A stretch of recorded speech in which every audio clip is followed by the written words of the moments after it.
If you want good quality phone cases, make sure to check out Ferrari. You find their helmet collection with the current and classic F1 drivers like Ayrton Senna and Niki Lauda. The shipping is free and you can track your order as well. Available for iPhone, Samsung, Huawei and OnePlus. If you want to help me out and get a shout out on my Instagram page, use my link in the description below. What's up guys, my name's Tom, welcome back to another video, and today here back to my F1 2019 career mode episode 24. And before starting the episode, I just say a huge thank you for the support that you guys gave on the first episode. It was absolutely insane. The quantity of views and the comments give me congratulations for the skin and the helmet. Really appreciate, guys, and the best I can do is say thank you and give you the best content as possible. And heading to this Bahrain Grand Prix, got 2 upgrades for the reliability and the tire upgrade that will be applied to the chassis. And in terms of performance chat, everything is the same. We are the only ones bringing to this weekend Bahrain Grand Prix upgrades, as you can see, so not many changes. We are still the best car, so make sure to smash like and subscribe channel if you want to see plenty more Formula 1 content. And without further ado, let's see how this car behaves in qualifying over 1 lap pace. Bahrain qualifying is nearly upon us and the drivers look as if they're all geared up to go. I expect we'll be getting underway very shortly. Now then, Anthony Davidson, you're not getting any younger, but you have been involved in your fair share of qualifying sessions in an illustrious 30-year career. How do you deal with the pressure when you have that one chance to deliver a perfect lap?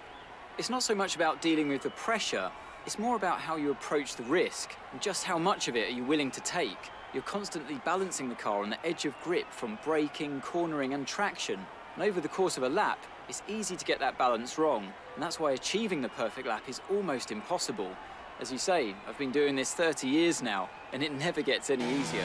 And here we are on Q1, starting our first lap, going through one of the parts of the track where this Red Bull really shows its potential, because it requires a lot of downforce. The engine is a thing that we have to work out, throughout this season. Through the last corner, the car feeling really good over this weekend, and opened the DRS. Max Verstappen setting the fastest time and across the line, and is a 1:28.1, and it's enough to put us in Q2. Now it's just a formality, just P13, but it's early days. Generally on qualifying, I'm a little bit on Q1 because I'm still getting used to the car, to the qualifying conditions where the car is in its fastest setting, I should say.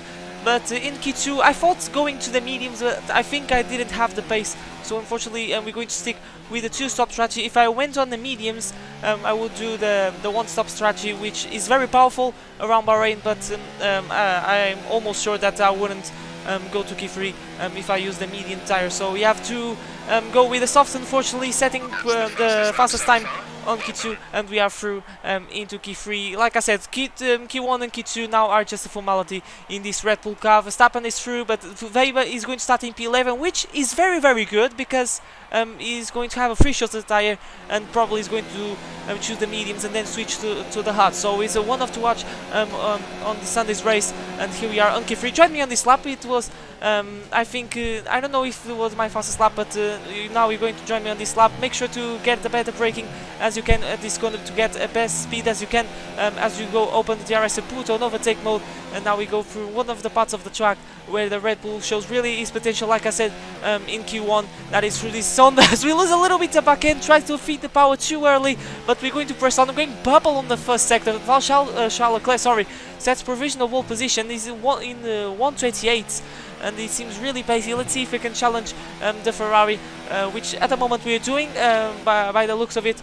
I think it's been a very tight lap. No lockup through the long left hand. I struggle a lot on the practice, but thankfully now I'm not locking up, so practice has paid off beautifully as we go through, as half of the lap is done, I believe, through one of the parts of the track where the Red Bull is really good as well, through this long right hander. Make sure to not touch the curb on the inside, because you're going to be sent into a spin and sent into Narnia. Through this right hander, make sure to don't lock up. If you do that in the race, basically you're going to ruin your strategy. And now full power once again, where our car loses a little bit, and that's why I want to invest in the engine over the course of this season. Through the last corner, make sure to not hit the curbs just a tiny bit, but and we're going going to just have a little bit of wheel spin, open the DRS, and we're going to cross the line, and it is pole position, provisional pole position for this Bahrain Grand Prix with a 127.5, and it's Lewis Hamilton, not even a tenth behind. He's faster through the second sector. We are very good on the third sector, so and there was some time left on the table to that moment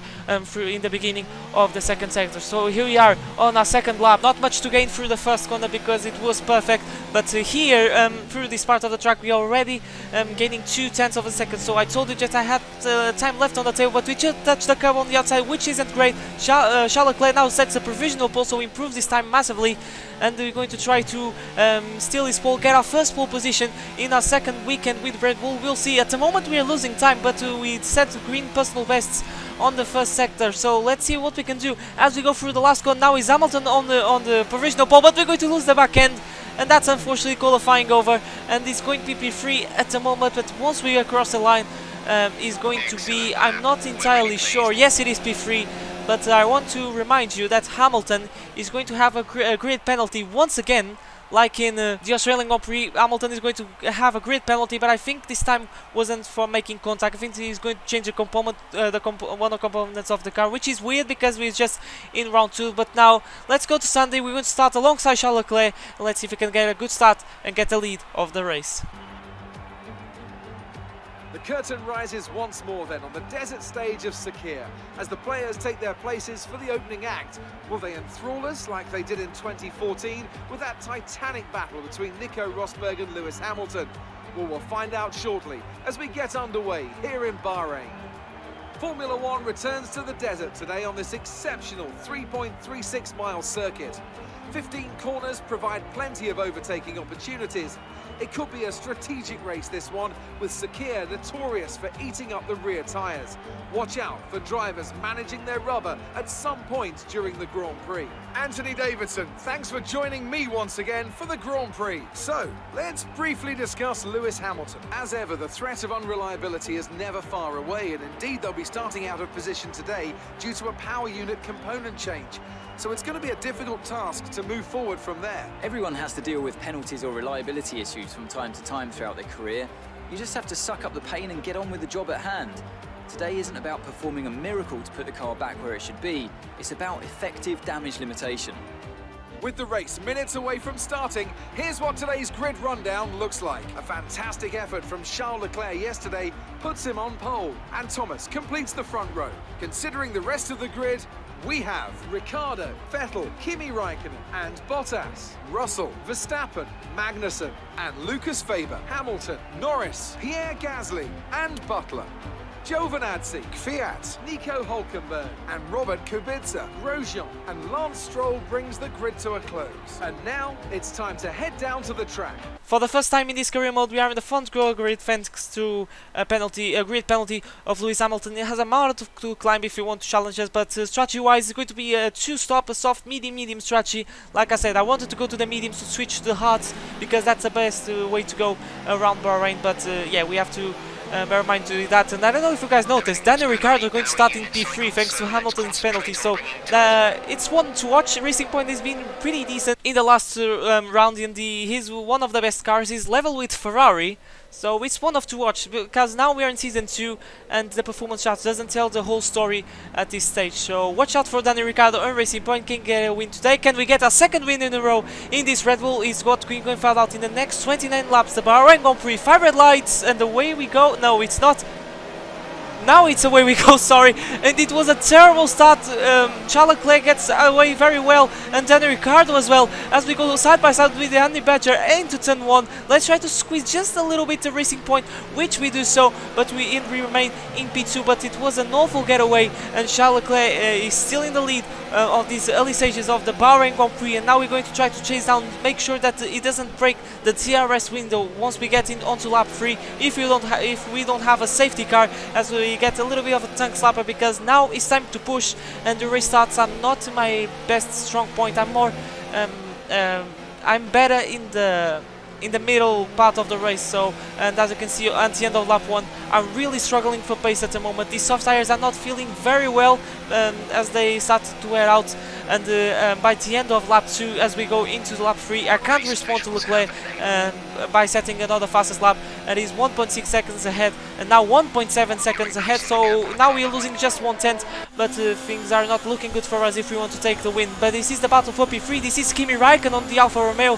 slipstream on Daniel Ricciardo. He's going to stick on the outside. These guys are going to lose time. I think they were gaining on me, so this battling is going to actually help him to get a breathing space once we get to the first stop phase of the race. But there's Ricciardo once again after Raikkonen make the move on in. Raikkonen locks up a little bit as Ricciardo tried to go around the outside of the fin, and this is going to allow Verstappen to get alongside these guys probably, because they lost so much momentum. There goes my teammate. Come on, Maxi, can you make that overtake? Slipstream on Raikkonen is done. Slipstream on Daniel Ricciardo is done, and he's going to dive down on the inside of the racing point. Can he make that move still? Ricciardo now has the inside line, and he keeps P3 at the moment, the number 3 car. But Verstappen is going to have the RS once again. This is not over. Oh no, ladies and gentlemen, and he's going to try to go around the outside. That Red Bull is pretty decent on the aero side of things, and Racing Point as well is pretty good this year. And Verstappen gets the move done by going around the outside. So my teammate Maxi Verstappen is doing a fantastic job at the moment. These guys are still battling, and Valtteri Bottas with a privileged view at the moment as Raikkonen goes down on the inside. Can Bottas take the pieces of this battle like Verstappen did? It seems not, because he didn't gain that much distance at the end of turn 2. But there's Raikkonen once again, try to stick on the outside. Now Bottas is on the outside of Raikkonen. There he goes. And Bottas, can he make what Verstappen did in the previous lap? Yes, he can. And that Mercedes is pretty decent on the Hero as well. So like I said, the grid is getting closer and closer as those races go by, and that is absolutely amazing to see. On lap 6 now we're going to make our stop, and we're going to dress a brand new set of medium tires. Look at the tire wear, almost 60% on the left rear, so it's definitely time to pit for a brand new set of yellow stripe tires. And I believe it was supposed to pit on lap 7, but these tires were feeling awful, and I decided, okay, I'm going to take a gamble. I'm going to try to make the undercut on Leclerc despite being very far, and I believe he's going to pit on the next lap. But I think that's the only choice that I have at the moment, and we rejoin on the track in P18 with Nico Hulkenberg in last place at the moment. Someone has retired the Grand Prix, because as you can see on the heads up display, only 19 runners left. I don't know who is out of the Grand Prix, but we're setting purple on the third sector on lap 9, and unfortunately Charles Leclerc is ahead of us, and we have a hurdle between us. That is the Williams of Robert Kubica, so not the ideal start, not the ideal scenario, I should say. And now we have to manage the Williams and then try to catch Leclerc, who seems very pacey in this race, setting personal best, and Kubica is so slow through the long left-hander. Now we're going on the inside of the left-hander. Don't touch that curb. Yes, we don't do so. And there you go, we are in P14 at the moment, but this should be a net P2. But remember, we have some guys on one stop that wants to watch. The race win for Charles Leclerc, or for me, is not guaranteed at the moment. And now we're seeing Charles Leclerc try to make a move on the Alfa Romeo of Lando Norris, I believe, as Daniel Kvyat is going to try to go around the outside of his teammate Roman Grosjean, and he all so close between the two Haases. We've seen in the real life the two Haases coming together. Let's see if they don't come together in the game, as Kvyat tries to look on the outside, and Charles Leclerc now is taking a look around the outside of Antonio Giovinazzi, and he makes a move done, and Leclerc is on a charge as mine, as I'm trying to overtake these guys, because we are in a different race. I believe they are on the one stop probably. Yes, they are on the one stop. Jeez, I was forgetting we were in that strategy, but it's Max Verstappen that stretched the soft tires, and now he's going to fit the hard tires, and he's going to the end of the Grand Prix, and I can tell you that is a possible win for Verstappen, because he stretched so much the soft tires. I couldn't do that. And as well for Ricciardo and Hamilton, Bottas I should say, it seems so. Verstappen and these guys can be heading to a masterclass strategy where they stretch so much the softs that now they can go into the mediums, and that is quite insane to say.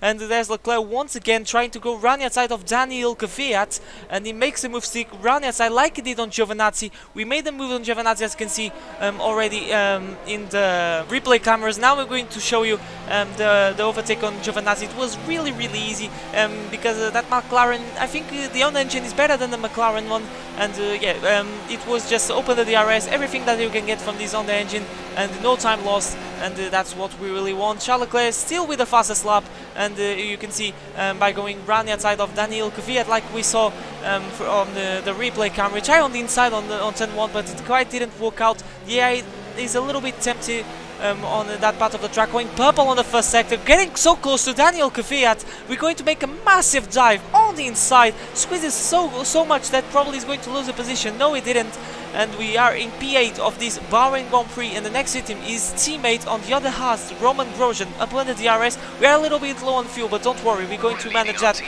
in the closing stages of the race, because for now pace has been really decent. These medium tires, and Leclerc is on the soft tire, so I believe, I'm not entirely sure, he's going to the 2 stop, if not a 3 stop, because going to the mediums in the closing stages of the race. So probably we're going to be much faster. It depends on the traffic and how the tires are going to wear out, because once you get stuck on the car behind, your tires are going to be completely destroyed. But Lucas Weber at the moment leads the Grand Prix, followed by Lando Norris, and then the Alfa Romeo of Devon Butler, and there he is, Pierre Gasly pitting to make his only stop, going through the mediums to the hards, and he's going to the end of the Grand Prix, which was a strategy that I wanted to do, like I said. And another Williams of Robert Kubica, I believe, I'm not entirely sure. Yes, it is Kubica.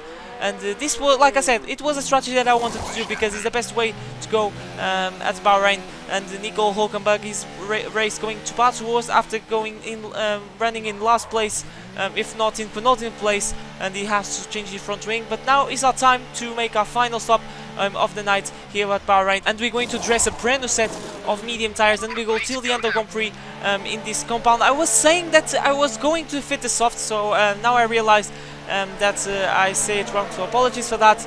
But now, hopefully, pace is faster than the one-stoppers.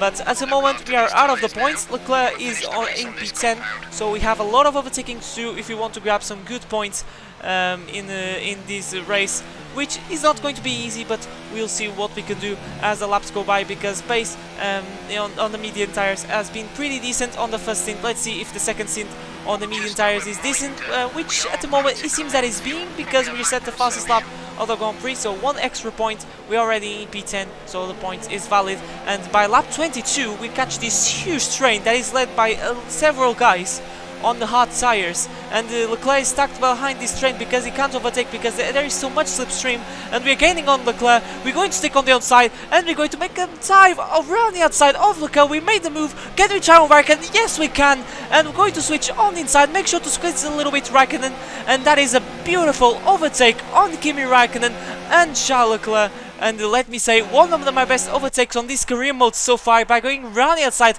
of 2 cars, so confident, by taking the outside line where it has so much rubber than the inside line, that is very dusty, full of tire marbles. And we are up into P8, and this is a great way to start this charge through the field. We overtake Leclerc, that was leading the whole race, that was ahead of us the whole race, and now feels good to be ahead of him.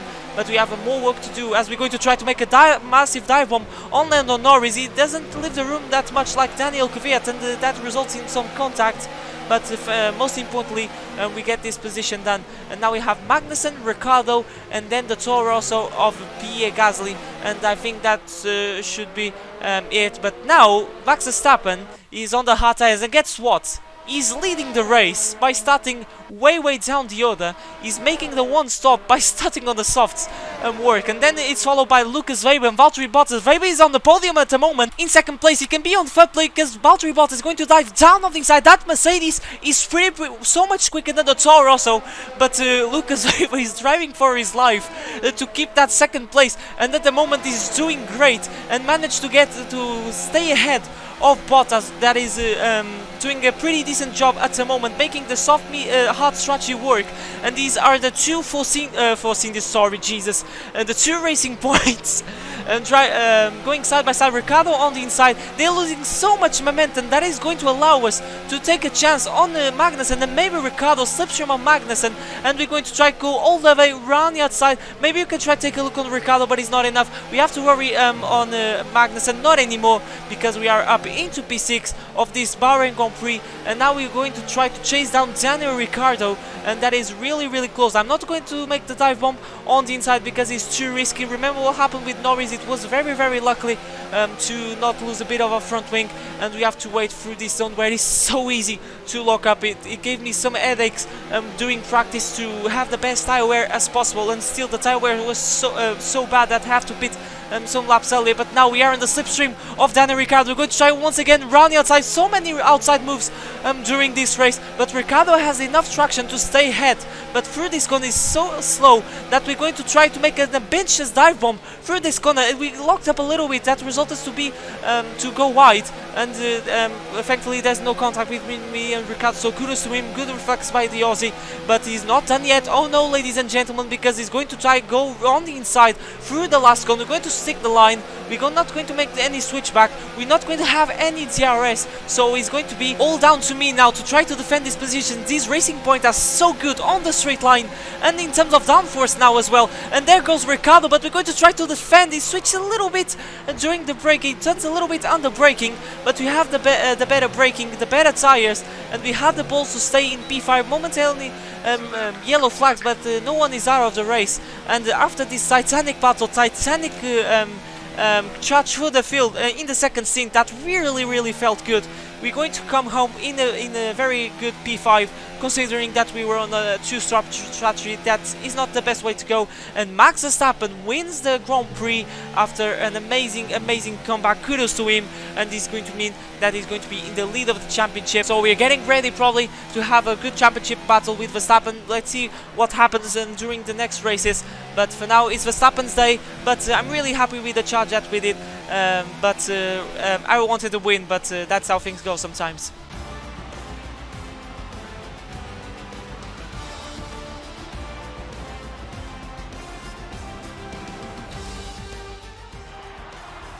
Brilliant stuff from Red Bull today. What a superb victory.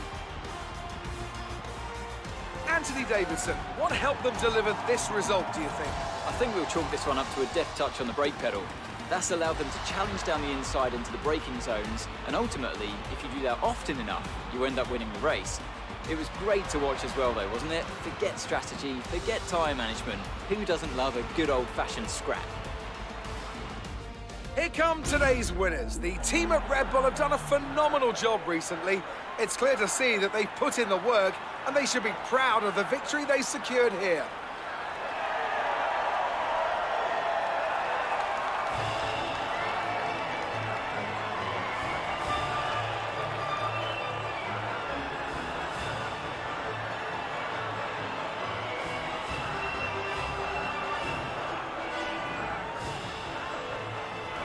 And here are the confirmation results, guys. Verstappen, a very good strategy, and I can be happy because we were the best when it comes to the two stoppers. So yeah, it was a bit of damage limitation. I tried to qualify on the medium tires, but if I try to qualify and stick to the medium tires, would be knocked out of Q2. But there he is, Verstappen, from the soft to the hards, and this means that he will take the championship lead and by 8 points. And Bottas and Weber are not that far, so can we see Weber on the championship 5? Probably not, because our Toro Rosso isn't good. We'll see.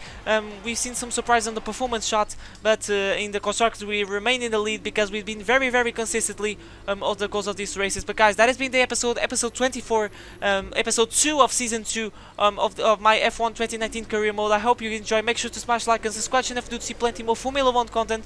It really motivates me to make more, and we're going to buy a upgrade that should be ready for the next race, that is going to be around Shanghai, which is going really to come in handy because it requires some straight line speed, especially on the last sector. So things going really good at the moment. 1-2 in the Drivers' Championship, leading the constructors. We are the best car on paper, and that's what we want to see. And I want to apologize to you guys for the lack of videos of career mode. There have been the F1 analysis videos, but now I'm going to come back with the normal format of the channel. So I hope you guys understand. Career mode is going to be more frequent on the channel. So guys, once again, thank you so much for watching. But now it's time to say goodbye. My name's Tom, and I'll see you guys for a brand new video next time. But for now, it's goodbye.